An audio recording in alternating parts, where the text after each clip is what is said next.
Api Tauhid, Cahaya Keagungan, Cinta Sang Mujadid. Karya Habibur Rahman Al-Shirazi.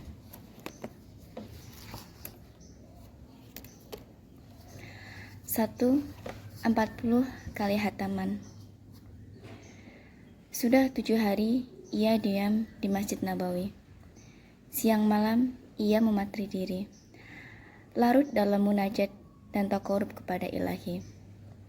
Ia iktikaf di bagian selatan masjid, agak jauh dari raudhah, tapi masih termasuk shaf bagian depan. Ia pilih tempat dekat tiang yang membuatnya aman tinggal siang malam di dalam Masjid Nabawi. Ia duduk bersila menghadap kiblat. Matanya terpejam sementara mulutnya terus mengumandangkan ayat-ayat suci Al-Quran. Ia hanya menghentikan bacaannya jika adzan dan iqamat dikumandangkan. Juga ketika sholat didirikan. Usai sholat, ia akan larut dalam zikir, sholat sunnah, lalu kembali lirih melantunkan ayat-ayat suci Al-Quran dengan hafalan. Mukanya tampak begitu tirus dan sedih, air matanya bercucuran. Tubuhnya seperti melekat lengket dengan lantai masjid. Ia meninggalkan masjid hanya untuk urusan lazimnya sebagai manusia, makan, minum, buang hajat, dan bersuci. Selain semua urusan itu, menit-menitnya ia habiskan di dalam masjid, khusyuk menikmati hidangan langit, ayat-ayat suci Al-Quran. Memasuki hari ke-8, Ali, teman satu kamarnya di asrama Jam'iyatul Bir, mengunjunginya. Ali mengingatkannya bahwa ia sudah terlalu lama iktikaf. Ini bukan Ramadan, Mi. Ayolah pulang. Penuhi hak tubuhmu untuk istirahat. Bukankah kau harus membuat proposal tesis mastermu? Dr. Imad, dosen usul fiqh, sudah menanyakanmu 3 kali. Aku tidak akan membatalkan iktikafku sebelum 40 hataman, jawabnya tenang. 40 hataman apa? 40 kali hataman baca Al-Quran dengan hafalan. Edan kamu, Mi. Jangan menyiksa diri, nanti kamu bisa sakit. Aku bangga jika aku sakit karena aku membaca kalamnya. Sekarang sudah berapa hataman? 12. Edan kamu, Mi. Masih 28 kali lagi. Berat itu, Mi. Kau jangan menyiksa dirimu, Mi. 5 hari hatam sekali itu sudah sangat bagus, Mi. Gak ada yang bisa, Mi. Dan belum pernah ada ulama iktikaf yang membaca 40 kali hatam Al-Quran. Kau jangan meremehkan para ulama, Li. Gak usah yang salaf, terlalu jauh. Ya agak dekat saja. Kiai Munawir Krapyak pernah tidak kemana-mana di Makkah. Mungkin beliau iktikaf di Masjidil Haram.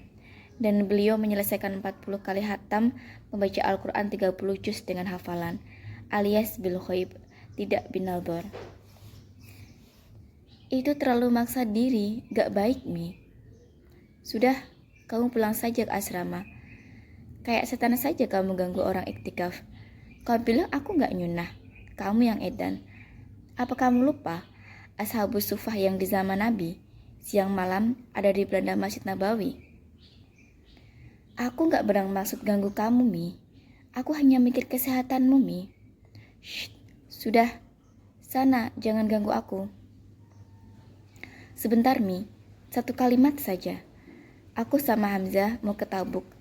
Mau lihat tempat yang terkenal dalam perang Tabuk itu. Kau tidak mau ikut? Ia menggeleng dan mengisyaratkan agar Ali segera pergi. Ali beringsut meninggalkan teman sekamarnya yang jika ia kenal sangat teguh memegang azamnya. Ali melihat jam tangannya. Masih agak pagi, jam 10. Ia harus kembali ke asrama. Ia ada janji dengan Hamzah Embadakoglu, teman sekelasnya dari Turki, dan Azim Khan, untuk bersama-sama tadabbur sejarah Islam ke Tabuk. Angin musim dingin yang berembus dari utara semilir menyapu Madinah. Angin itu membawa kesejukan siang itu. Ratusan burung bercengkerama riuh di pelataran Masjid Nabawi. Terkadang mereka terbang mengitari Kubah, terkadang hinggap di jendela-jendela hotel yang megah. Ratusan ribu manusia mengalir datang dan pergi, rukuk dan sujud di Masjid Nabawi nan barokah.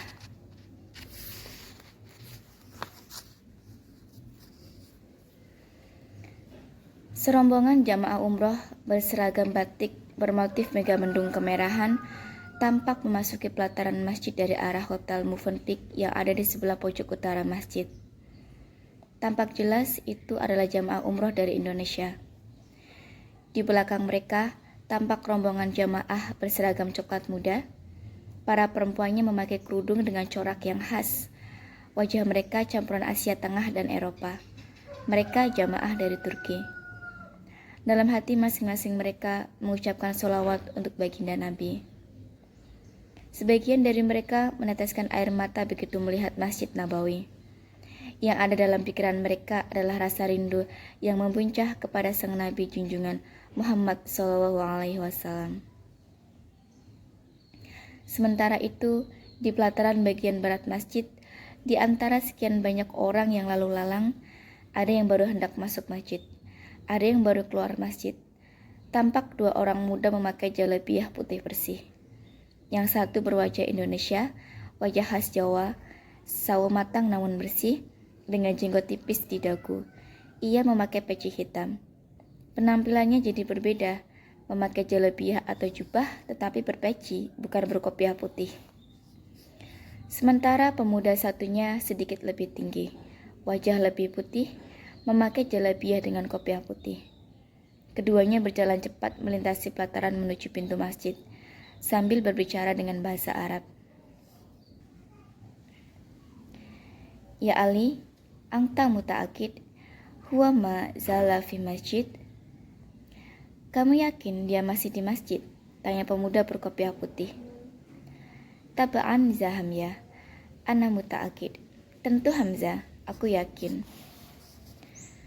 Ternyata pemuda berkopiah putih itu bernama Hamzah, sedangkan pemuda berbaju hitam dari Indonesia adalah Ali. Keduanya mahasiswa Universitas Islam di Madinah. Kapan terakhir kau lihat dia? 2 hari yang lalu. Jadi dia benar-benar nekat, tidak akan meninggalkan masjid sebelum khatam 40 kali. Benar, begitu katanya. Terakhir kau bertemu dengannya sudah khatam yang keberapa? 12. Yang jelas sekarang ini sudah hari ke-15 dia iktikaf dan tenggelam dalam hafalan Al-Qur'annya. Saya hanya khawatir dia jatuh sakit. Sama, saya juga. Tapi saya tidak bisa meyakinkan dia supaya istirahat barang 1 hari atau 2 hari. Mari kita coba bersama. Keduanya memasuki Masjid Nabawi. Bismillah. Wassalatu wassalamu ala rasulillah. Allahumma ftahli abwaba rahmatik. Amin. Gumam keduanya saat memasuki masjid hampir bersamaan. Arsitektur Masjid Nabawi adalah karya seni yang dahsyat. Dari luar maupun dari dalam, yang tampak adalah keindahan dan kesejukan. Pilar-pilar tiang masjid dan lengkungannya mengingatkan pada keindahan interior Masjid Cordoba di Andalusia. Bahkan Masjid Nabawi lebih besar dan lebih mewah. Mozaik dan ornamennya lebih anggun.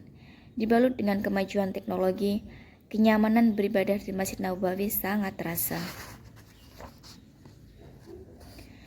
Kubah yang bisa bergerak untuk memasukkan kesejukan udara, dingin udara AC yang mengalir dari pangkal tiang-tiang masjid, dan keindahan sejarahnya, membuat masjid ini tiada tandingan keindahan dan keberkahannya. Hanya Masjidil Haram yang mengalahkannya. Hamzah memasuki masjid. Langkahnya lebih tawadhu. Ia rasakan bahwa Nabi Muhammad seolah masih hidup. Ia teringat bagaimana para ulama salaf begitu menjaga adab selama di Madinah. Imam Malik yang selalu melepas sandalnya jika memasuki tanah Madinah, ketika ditanya kenapa Imam Malik selalu bertelanjang kaki, melepas sandalnya di atas tanah Madinah, dia menjawab, bagaimana mungkin aku berani memakai sandal di atas tanah yang di dalamnya ada jasad Nabi Muhammad SAW. Imam Malik sangat menghormati Nabi Muhammad. Hatinya basah, bibirnya lirih melantunkan sholawat. Ya Nabi, salam alaika. Ya Rasul, salam alaika. Ya Habib, salam alaika. Shallallahu alaika. Ali yang mendengar Hamzah melantunkan sholawat seketika tanpa sadar mengikutinya. Mereka berdua berjalan terus ke dalam, lalu ke bagian selatan. Ali mengisyaratkan arah di mana teman satu kamarnya itu sudah setengah bulan iktikaf. Ali menunjuk sebuah tiang. Hamzah melihat sosok pemakai jalabiyah coklat muda duduk menghadap kiblat bersandar di tiang itu. Kepalanya menunduk. Sepertinya dia tertidur, ujar Hamzah mendekat diikuti Ali. Mungkin dia kelelahan, tidak tahu sekarang sudah hatam Al-Quran yang keberapa, saut Ali. Mereka lalu duduk di dekat sosok itu. Ali memegang pundaknya. Mi, Fahmi. Sosok itu tetap diam. Ali menggoyang pundak teman sekamarnya itu agar bangun. Mi, Fahmi, sudah makan? Makan dulu yuk, ada Hamzah. Fahmi tetap diam. Tiba-tiba Hamzah menangkap ada yang menetes dari hidung Fahmi. Tetesan itu mengenai jalabiyah coklat muda. Tetesan itu adalah darah. Innalillah, Ali. Darah menetes dari hidungnya, Ali. Ali kaget melihatnya. Innalillah. Mi, Fahmi, bangun Mi. Hidungmu berdarah, Mi. Ali mengguncang agak kuat. Tubuh Fahmi malah ambruk ke kanan. Hamzah dan Ali kaget bukan kepalang. Ya Allah, Mi, Fahmi, kamu kenapa, Mi? Innalillah. Ali, coba lihat apa dia masih bernafas. Ali menempelkan jari tangan kanannya ke hidung Fahmi. Masih. Kita bawa dia ke rumah sakit. Saya lapor askar penjaga masjid pinjam ambulannya. Cepat Hamzah, aku khawatir sekali. Iya, semoga tidak terjadi apa-apa dengannya.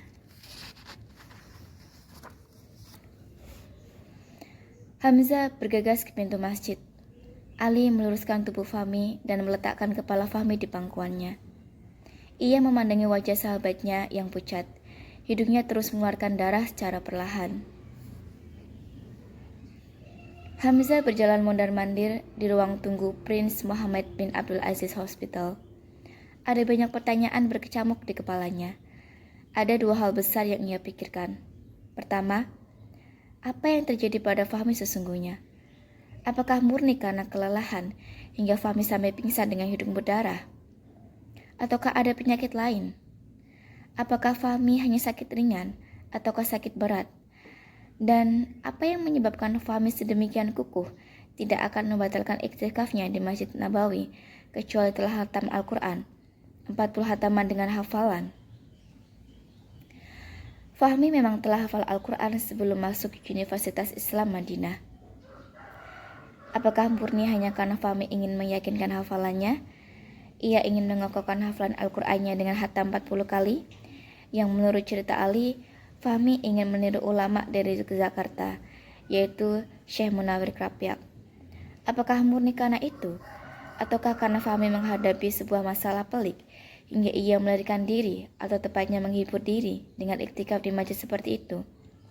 Hamzah ingat, terakhir kali ia berjumpa dengan Fahmi sebelum iktikaf adalah saat Fahmi pulang dari membawa jamaah umroh ziarah seputar Madinah.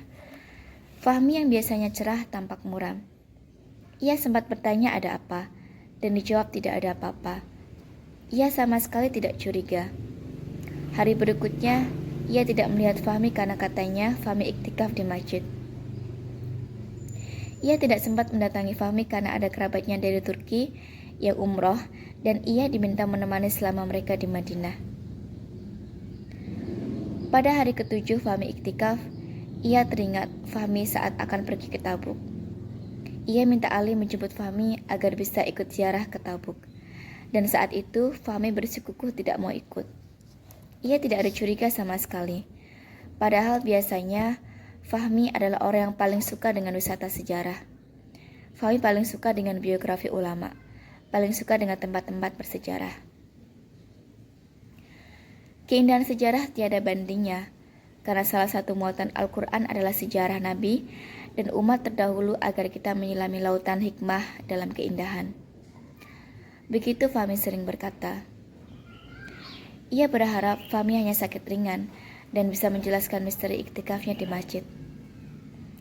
Iktikaf di Masjid Nabawi sesungguhnya bukan misteri. Hal yang biasa dilakukan oleh mahasiswa Universitas Islam Madinah, juga para jamaah umrah.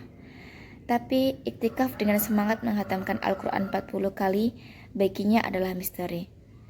Ada sesuatu di balik itu yang ia tidak tahu. Hanya sang pelakunya, yaitu Fahmi, dan tentu Allah yang tahu.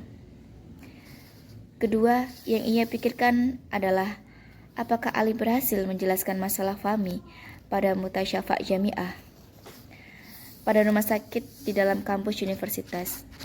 Dalam aturan, mahasiswa yang sakit harusnya ditangani oleh rumah sakit di dalam kampus dahulu. Baru kalau ternyata parah, pihak rumah sakit kampus akan merujuk ke rumah sakit di luar kampus. Ini yang terjadi pada Fahmi berbeda. Melihat hidung berdarah dan pingsan, saat ia minta tolong askar Masjid Nabawi, pihak askar Masjid Nabawi malah memaksa membawa Fahmi langsung ke salah satu rumah sakit terbaik di Madinah, yaitu Prince Muhammad bin Abdul Aziz Hospital, yang terletak di dekat Jabal Uhud. Ali belum juga datang. Apakah urusannya rumit? Bagaimana kalau pihak universitas cuci tangan? Karena ini dianggap melanggar prosedur dan biaya rumah sakit harus ditanggung sendiri. Ya, kalau murah nggak masalah. Tapi kalau mahal, bagaimana? Selama ini, mahasiswa Universitas Islam Madinah sangat tenang dan tidak perlu mikir ini itu.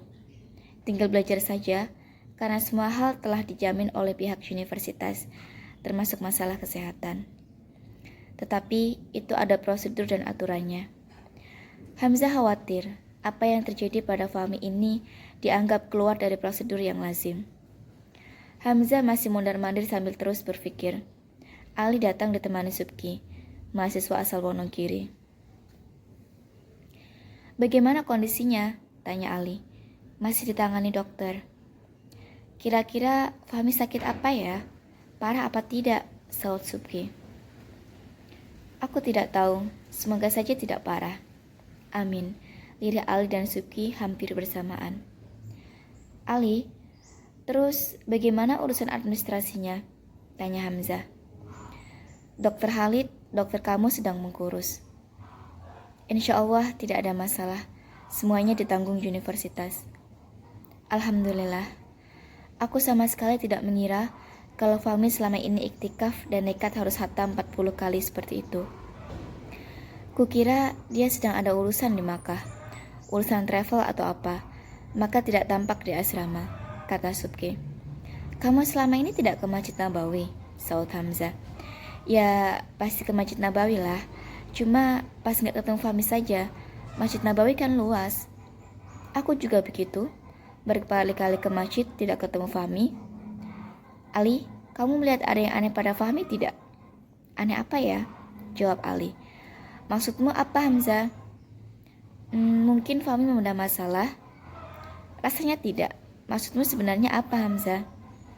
"Fahmi iktikaf seperti itu bukan karena sebuah masalah kan?" "Ya, iktikaf bukan masalah.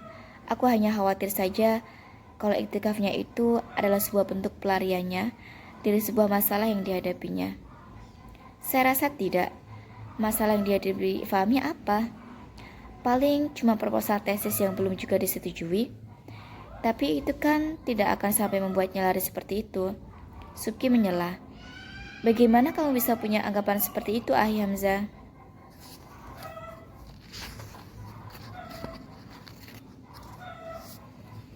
"Sudahlah, lupakan saja. Saya yang mungkin terlalu banyak dugaan.